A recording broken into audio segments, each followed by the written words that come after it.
Nuestra pregunta es, ¿puede leerse en el cine de Murnau una ética del rostro a través del llamado del otro en la figura del marginado, la mujer silenciada o el sujeto despojado de la dignidad?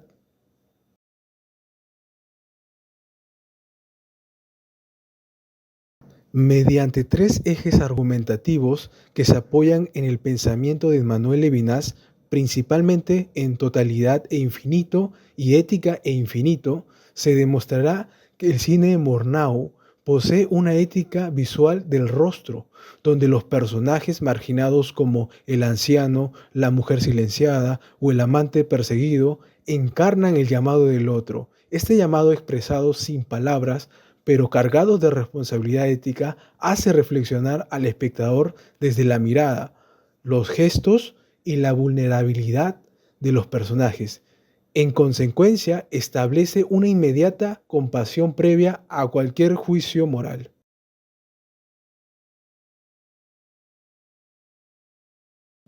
Para comenzar, en la última risa, aquel hombre despojado de su dignidad es un hombre muy bueno, que tiende a hacer el bien y a ser muy generoso en toda su comunidad y en el trabajo. Cuando su jefe lo cambia de puesto por la edad, es inevitable sentirse mal por él. Provoca una responsabilidad silenciosa en el espectador, como cierta injusticia. ¿Y por qué no se puede ignorar? ¿Qué cosa nos impide ignorar fácilmente?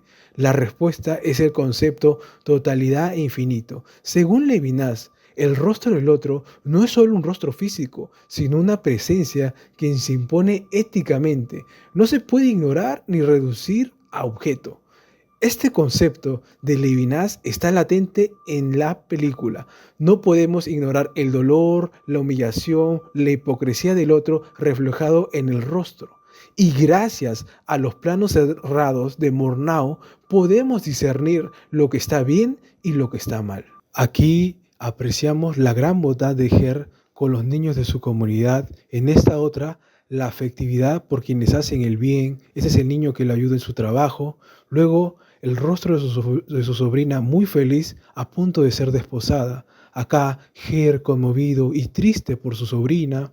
Luego, más adelante, lo más importante, vemos el dolor y el miedo de Ger en su rostro y la humillación en el rostro de sus burlones. Acá Ger, después de haberse salido del trabajo con mucho dolor, luego a Ger con miedo ante las miradas, luego a Ger sorprendido y con cierta angustia por recibir la noticia. Luego vemos el rostro de sus burrones en primer plano, muy expresivo. Aquel cine era muy expresivo. Murnau se caracteriza por representar a personajes que muestran una gran fragilidad. Sus películas exigen una respuesta ética inmediata mediante el rostro en sus planos. Bien, continuando con la explicación de mi compañero, en la última risa se puede identificar la ética del rostro a través de la figura del personaje de Her, que es el personaje principal, ¿no? En este caso, voy a hablar de la escena en la que es marginado, que es la escena en la que comunican que ahora va a trabajar como limpieza y ya no como un portero de el hotel de lujo. Entonces, desde ese momento que apreciamos en la imagen, se puede ver la vergüenza que le acompaña, no solo eso, sino también tristeza, sorpresa y una desesperación. Entonces, ¿cómo logra el director que el espectador reconozca y se sensibilice con la marginación del personaje? En este caso, Murnau nos permite ver la expresión facial, en este caso de Her, y comunicándonos su sufrimiento con primeros planos. Esto hace que empaticemos con él y compartamos su dolor. De esta manera, el director hace que esta pérdida de su dignidad nos sensibilice y hace visible al otro que ha sido excluido. En este contexto, el otro quiere decir que el individuo, al quedar con la mirada marginada socialmente, representa las desigualdades y las formas de exclusión. Entonces, su rostro se convierte en un llamado ético que llega al espectador obligándolo a reconocer y enfrentar esa marginación. Así, mediante estos recursos, presenta una mirada ética sobre la marginación y el sufrimiento, que es característica de su estilo, y bueno, en este caso hace que sintamos un poco de compasión, ¿no? Porque todos los demás personajes se ríen de él, y bueno, es como que disfrutan su sufrimiento, ¿no? Finalmente, la cámara no solo documenta el dolor del personaje, sino que muestra la indiferencia social y Al igual que él, muchas personas también pierden su posición y son relegados al olvido cuando pierden su trabajo, pero debería ser todo lo contrario, ya que todo trabajo es digno y honesto, ¿no? En segundo lugar, City Girl de 1930, Murnau construye una ética visual del rostro que anticipa los postulados filosóficos de Manuel Levinas en Totalidad Infinito, Ética Infinito, al presentar a Kate como una figura silenciada cuya mirada encarna el llamado al otro. Presenta su rostro capturado en primeros planos lleno de fragilidad y resistencia. No busca en generar compasión desde el drama evidente, sino que desde la exposición silenciosa que interpreta éticamente al espectador, al igual que el anciano en el portero La Última Risa y Ready en Tabú, que representa una subjetividad marginada que no se define por sus palabras, sino por la presencia y sufrimientos visibles. En ellos, Murnau no muestra el dolor para ser consumido estéticamente, sino para generar una responsabilidad en quien observa, estableciendo así un signo donde la imagen es un gesto ético que precede al juicio moral. Esta constante en su obra revela que su cine no solo no es narrada como historia, sino que plantea preguntas profundas sobre la dignidad, la alteridad y la respuesta que debemos dar ante el rostro del otro. En segundo lugar tenemos Tabú. Murnau desarrolla una ética visual que enfrenta el mito exótico con la dignidad del otro, prolongando el gesto filosófico levinasiano de ver al rostro como llamado ética.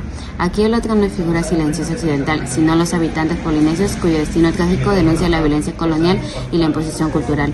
Sus rostros filmados en primeros planos contemplativos y en composiciones poéticas no apelan a la conmiseración paternalista, sino a una presencia que interpela moralmente. Al igual que en City Girl, la exposición de Murnau no busca conmover desde el sentimentalismo, sino invitar al espectador a reconocer la alteridad silenciada por el discurso colonial.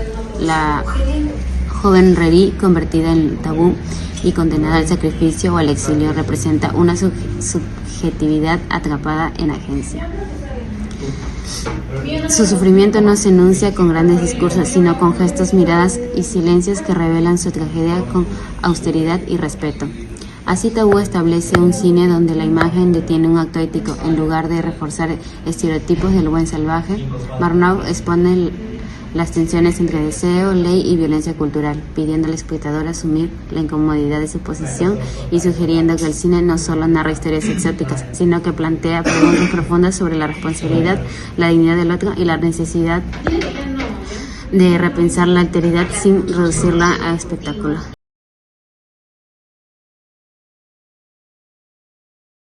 En conclusión, Murnau, sin proponérselo desde la filosofía, crea con su cine mudo una poética visual de alteridad, de ser otro a alteridad, que muestra profundamente la ética de Manuel Levinas, un concepto que no existía.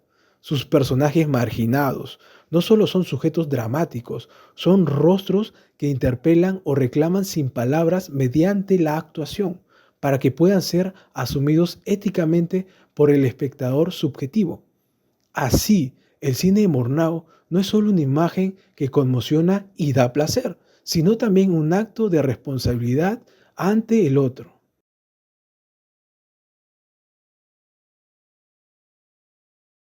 A continuación les vamos a explicar la reflexión que sacamos de la película Un lenguaje universal del director Matthew Rankin, y lo compararemos con Murnau, el director que nos tocó ver.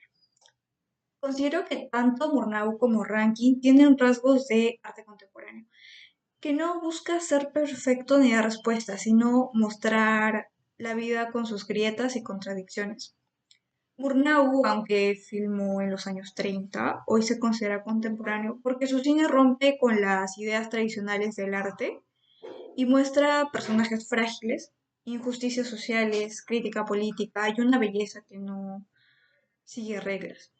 Rankin hace algo similar en Una lengua universal, donde cuenta tres historias que al final se unen, dos niñas que quieren sacar un billete congelado del suelo, un hombre que visita a su madre después de años y un guía turístico que muestra los lugares más raros de Winnipeg de una manera absurda. La película usa colores vibrantes, diálogos absurdos y un estilo que recuerda a los años 80, pero con una mirada actual. Lo más importante es que más allá de las palabras, la película habla de amor y conexión humana como lenguaje universal. No da un mensaje fácil, sino que te invita a reflexionar, igual que el arte contemporáneo, citando a Bourdieu, que no quiere solo entretener, sino hacernos pensar y quizás cambiar algo. Tanto Murnau como Rankin demuestran que el arte no depende de la época, sino de su capacidad para mostrarnos el mundo de una manera nueva, imperfecta pero llena de significado.